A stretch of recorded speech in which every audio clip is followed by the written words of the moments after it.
So we've already established that you don't have to do all of this on your own. And we talked about the power of collaboration. But what if you can do most of it on your own, but you just need a little extra something that maybe you can't pull off? Well, that's when you bring in the hired guns. On today's vlog check-in, we're going to talk about bringing in a work for hire musician and ways that we can pay for them that can pretty much match any budget.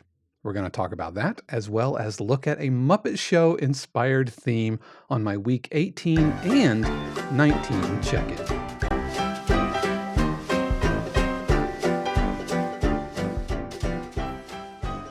What is happening, YouTube? This is Dave Croft. Welcome to my week 18 and 19 check-in for my 52 cues, where I am taking a look at a cue that I wrote in the week before, talking about it, and also talking about things that are going on in the industry, things that are going on in my professional life, or just random thoughts. But it's really good to be back with you. If it's your first time, thank you so much for joining us. Please, if you haven't already, please consider subscribing.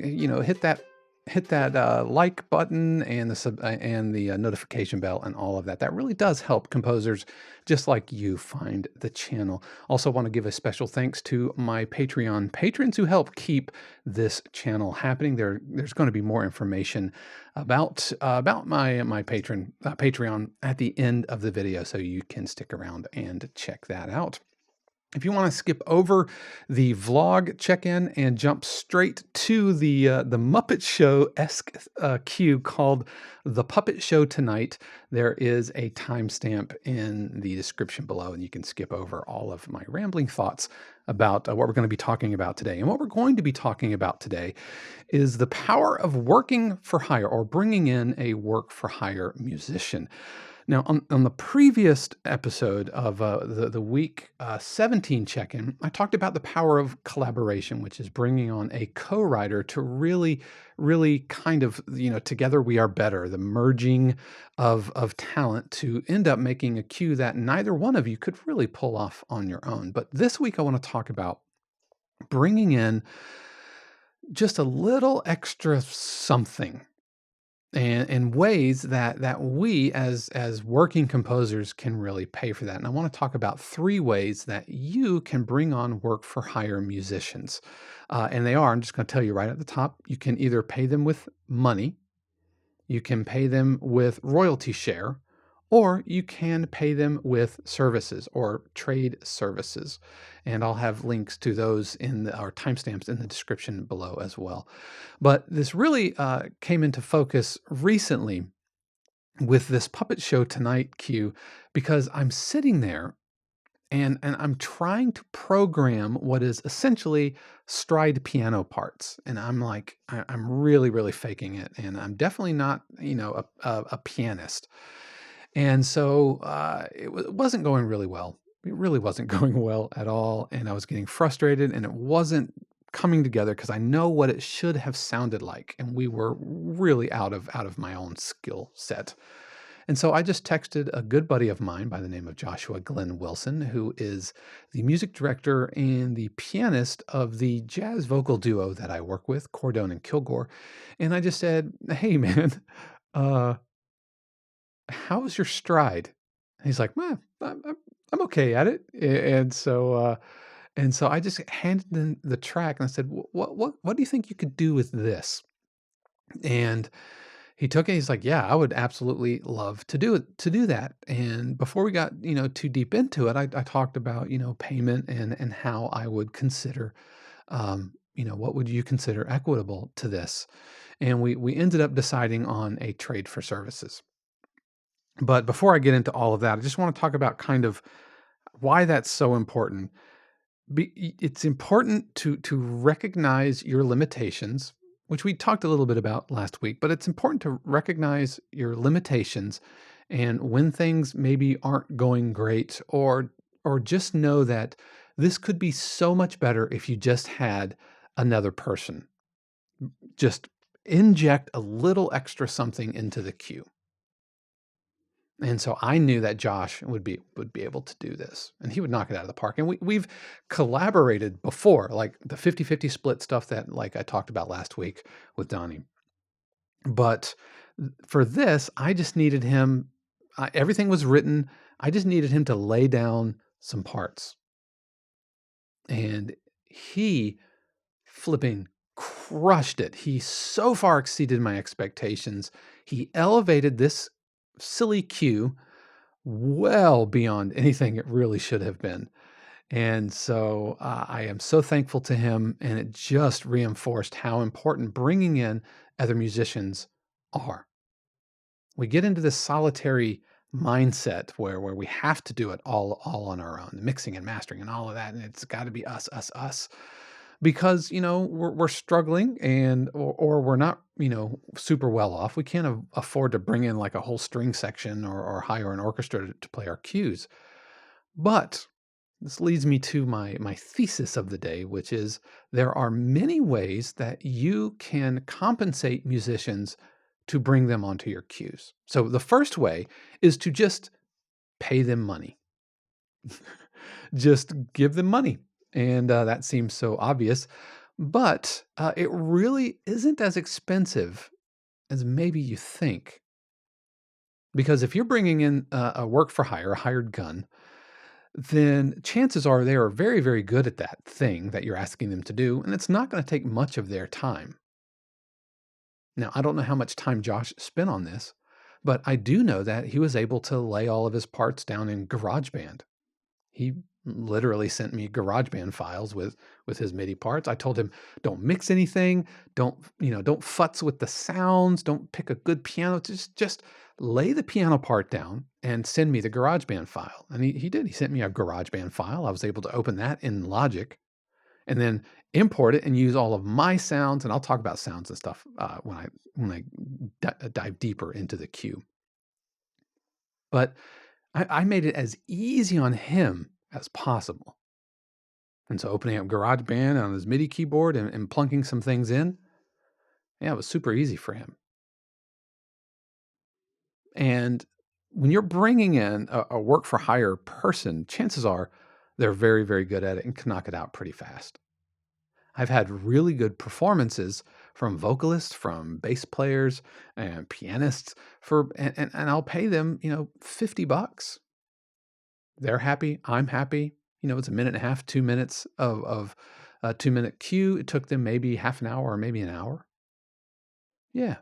Especially now in society is really hyper aware of remote services and remote recording and so many musicians have their own recording setup nowadays that it's not really impossible. Now, are you going to get a sight reading champion who's an LA studio cat for $50? Probably not. However, you don't necessarily have to have that type of a person to have a really good performance. I've had a cello player come over and pay them $50 for about an hour's worth of work. And it was fantastic. I was able to add one live layer on top of all of my virtual instruments to really elevate the performance. Not necessarily here to talk about why you should be doing this, but just paying them. My point here is that it's probably not as expensive as you think. And if it's going to really elevate the performance or elevate your cue rather, then that's $50 really well spent. But that's not the only way. That's not the only way to compensate a musician, a work for hire to come in and lay down some tracks for you or do it from their house. The other way, or another way that you can get a live player to come in and improve your cue is to give them a royalty split. Give them just a share of your royalties.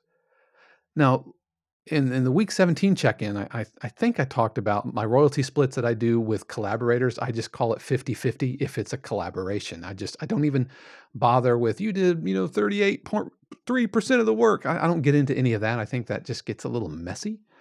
And so collaborations are almost always for me 50-50, but work for hire is different. And so cutting somebody in on the royalties could be 10%, 15% of the writer share.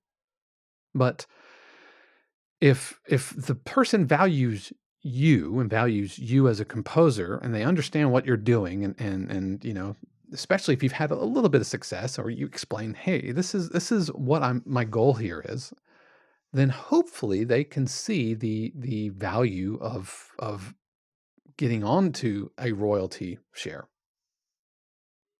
And so 10% could, especially if something really gets placed well and often, then that 10% could far exceed far exceed $50. But it requires a little risk on their part because they're not getting any money up front. Now, I've done a mixture of royalty share and payout with I had a jingle singer come in and do some spec work for some I think it was Olive Garden, like some Olive Garden or Rooms to Go or something like that. It was a pitch that we did, and me and a collaborator went in and we offered royalty share if it got placed, but if after X amount of time it did not get placed, then we called it a kill fee. I don't think that's the official or the right word really for it, but we called it a kill fee. And so she was in the studio for a good 3 or 4 hours. And so the kill fee was $200. And we ended up paying that out and we split that between us both because that was a collaborator and we were going to offer royalty share if it got placed. It didn't get placed, so the kill fee was kicked in. And so now, if it gets placed, she is not owed any royalty share. I don't think. I'd have to look at the contract and see how we worded that. But she had the option of taking the kill fee or like holding out for the royalty share. And she opted for the kill fee. Cool. Done. It's done. And if that jingle ever gets placed, then awesome. That's great.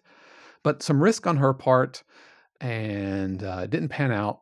And so that $200 for 4 hours of studio work is still a little under what she. I mean, she was like top tier Disney like talent, all of that. Worked at Disney for years and years and years, and tons of jingle work and everything. It was really interesting when she came in and sang. I was used to her being a jazz singer, and she came in and she just like clicked into like jingle mode. It sounded like a mop commercial. It sounded like commercial jingles. It was really, really cool. So offer royalty share. I wouldn't offer collaboration 50-50 share, but give them a cut. Or give them a cut with a kill fee and offer to pay them if something doesn't land. Now, the third way that you can compensate a work for hire musician is to trade services. And I try to do this as much as possible because of the risk involved from everybody. Having somebody come in and play, and you're out of pocket. That's risk for you. If you pay money, they're not getting compensated, and so they take a risk with the royalty share. But bartering services, trading services, that's something that does have value, that does have tangible value. And you as a composer have value to give to a musician, especially a musician who's going to be like a studio guy or girl and come in and just lay down their tracks and lay out like stride piano in an hour. And so the kind of services you can offer to record a demo for them or do some mixing and mastering or lay down something that you do well. And I talked about this with Power Swing and Donnie a few years ago. I needed some guitar, he needed some blues harmonica, and we traded services. Done. With Josh, it started as a barter. and we're just going to trade services, and I'm going to do some mixing and mastering for him, and bringing, like, we're talking about putting out a solo record for him, and he's going to just record everything in GarageBand and give it to me, and then I'll mix, master, produce it, and get it all up onto Spotify and all of that. And so you have value to give. You absolutely have value to give. So think about what services you can offer that maybe a person like a Josh or a Donnie can't necessarily do on their own. And then you just trade it out, and everybody wins. Together, everybody is better. And so look for those opportunities. Now, how do you get in touch with these people? Well, Facebook is great for this. Just say, hey, I'm looking for this. And if you have no budget, say, I have no budget, but I'm willing to trade services or royalty share. Just be upfront about that. And who knows? You might find top tier talent absolutely willing to work with you, but you're definitely not going to find them if you don't ask. Now, before we get into the cue breakdown, I do want to talk about contracts, because I think it's really important that on the front end, you lay all of this down in writing, especially if you're talking about cues that are going to go up, and ultimately you're not going to control the copyright because the publisher is going to own the copyright to that. It's important to have everything down in writing, even your friends. I'm super good friends with Josh.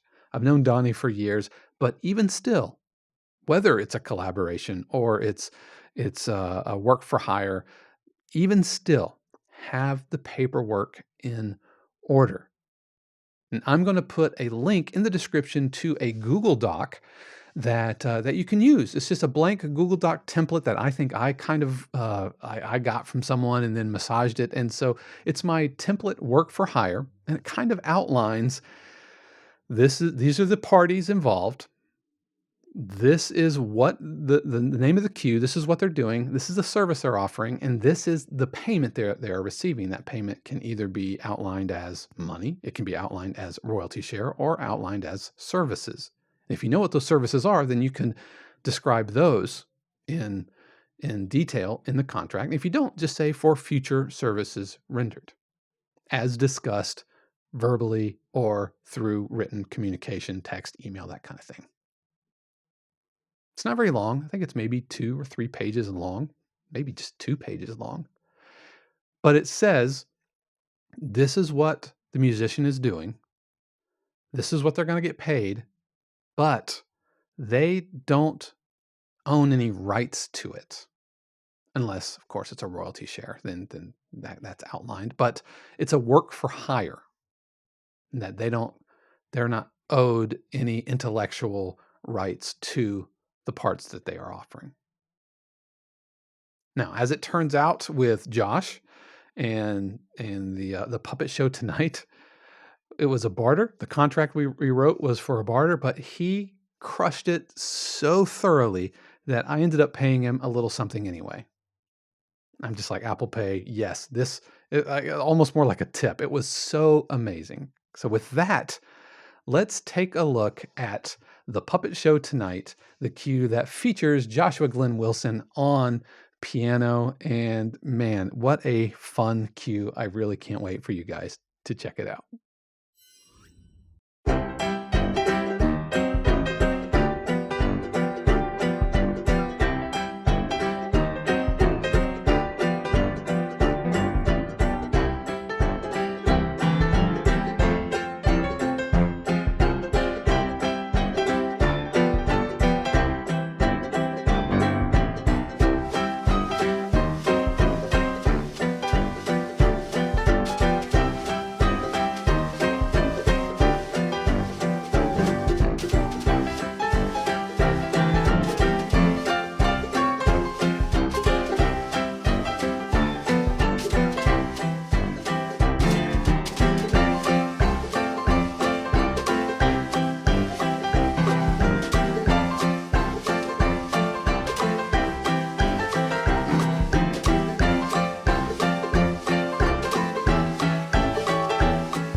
That was the Puppet Show tonight, and I got to tell you, Josh, just totally, completely crushed this cue, and to the point. I mean, where before I gave it to him, I had all of these other kind of contraption things, like little more wood block. I was going to lay a kazoo melody and on all of that, but when I got the part back from Josh, it was so amazing that I was like, this piano is now the star of the show. Instead of the piano just being kind of the background part, the piano really is doing the heavy lifting, which is part of why I was like, here's a little extra something something, Josh, because you elevated this cue beyond just this kind of silly thing. And so this was absolutely unapologetically inspired by the Muppet Show theme, and features the ukulele banjo happening. And so if you slow it down, I even borrowed several of the chord movements. It's time to put on makeup. Except it moves twice as fast. It's time to put on makeup. Can I go? It's time to put on makeup. It's time to dress. Okay, I'll stop singing, but definitely inspired by that and the ukulele banjo. This was, if you haven't figured it out, this was another cue for that Happy Ukulele album that I've been working on.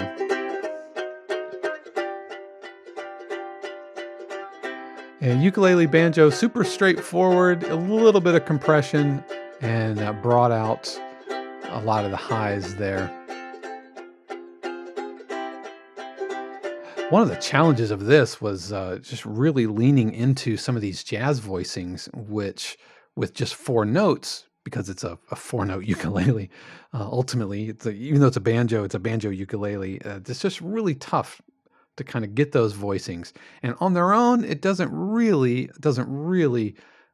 You're not hearing all of the notes of the chord, but thankfully, we had Josh to come in and bat cleanup on this. I have spread the right side of the piano and the left side of the piano because of the way I'm going to be doing or the way I ended up doing my stems, which was, bass stem and everything. So basically right hand and left hand. And Josh was super helpful in providing me this split MIDI parts. And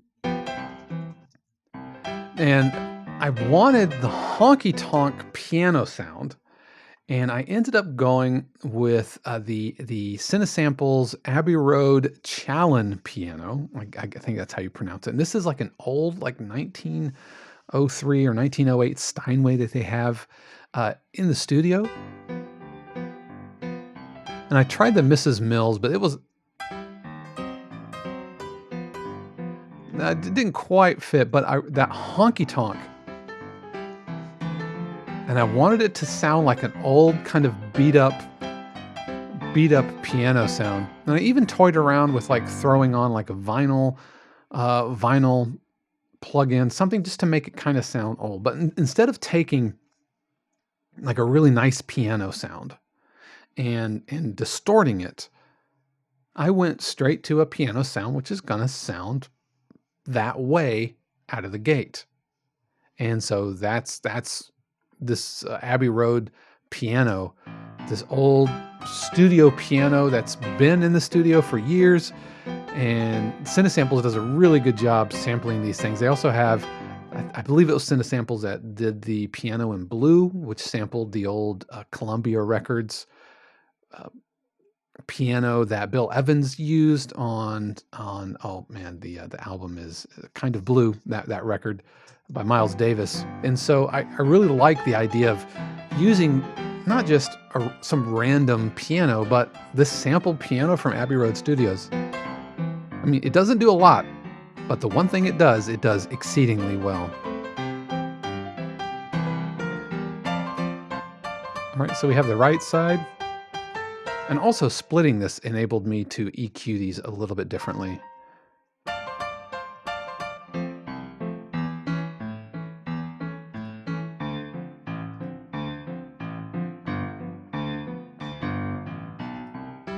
So put those together and you have that stride piano. Now, if you're not familiar with stride piano, it's one player doing this back and forth, boom, bop, boom, bop, this oompa, the kind of recreating the sound of a brass band, like a John Philip Sousa era brass band, but just on a piano.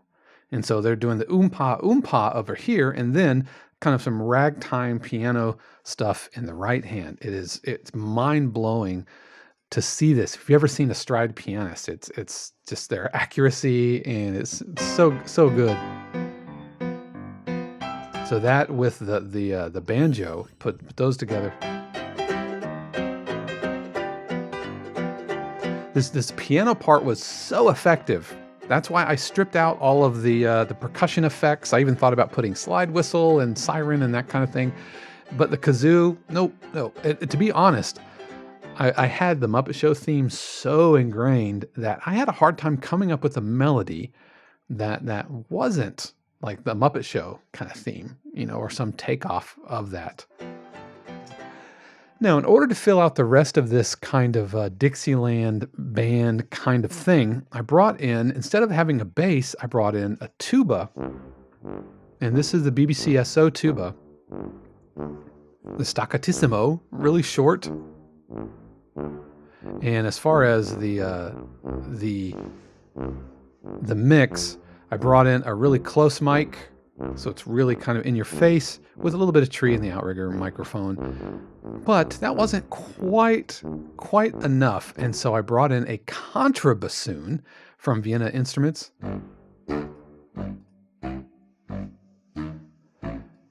And this sound always reminds me, always, and I think it's a contrabassoon, but in A Christmas Story, when the Bumpus Hounds are ripping apart the turkey, Bumpus, right? This is, I think, that sound, that instrument. It might be like a contrabass clarinet, but this contrabassoon is really kind of honk, honk, honk. And you mix them together, got them panned a little bit, and then you get that really nice.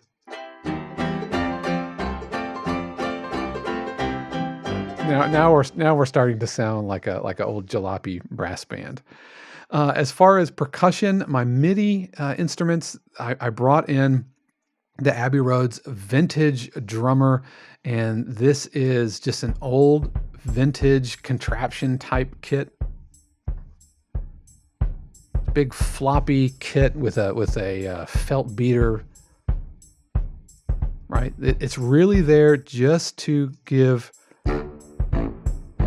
a little bit of percussive hit to this. Added a little bit of woodblock in my B section.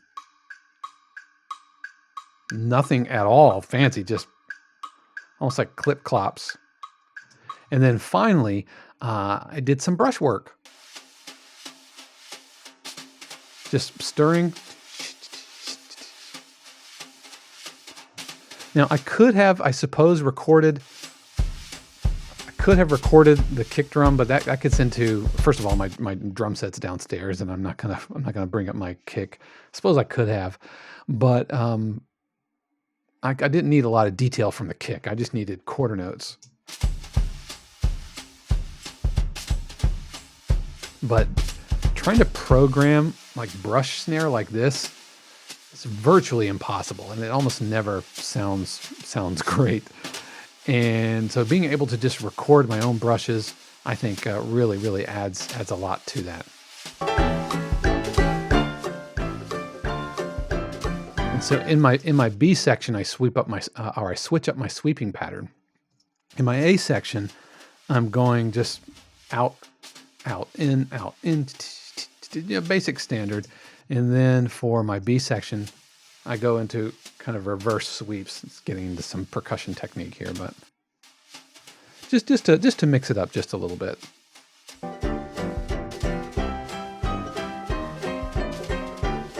And then we end with our standard jazz ending, the bum bum bum bum bum. And there we go. That is the ending, and like that little sweep on the snare drum. This kind of thing in MIDI is virtually impossible. Yeah, so difficult to pull off. Form-wise, it's just basically an A, B, A structure. It's just standard type 32 bars with some embellishment. It's your standard jazz form. But I had a lot of fun writing this, and it has skyrocketed to being one of my favorite cues on this album. And it all happened because I realized that I am not a stride pianist, and even though I was spending literally hours trying to program this, if I could get an expert, somebody who could just do this in their sleep, to come along, send me a GarageBand file, then my cue gets elevated exceedingly far beyond anything I could have done on my own. And I was out a little bit of services and ended up giving him a little bit of money, and I don't owe him any more royalties on it. It's still mine. I send it off to the publisher, and away we go. So those are my thoughts. That is what happened week 18 and 19. No cues for week 19. Finally, I want to thank my patrons who give their actual real life money to helping making this channel possible. They contribute, and they also get access to my weekly music production live streams, which happen every Thursday night at 8 Eastern. If that's something you're interested in, check out the patron information below. You can have access to those, and I'd love to have you on board. Also, if you haven't already, please consider liking and subscribing, and it helps composers just like you find this channel. So thank you guys so much for joining me, and until next time, peace.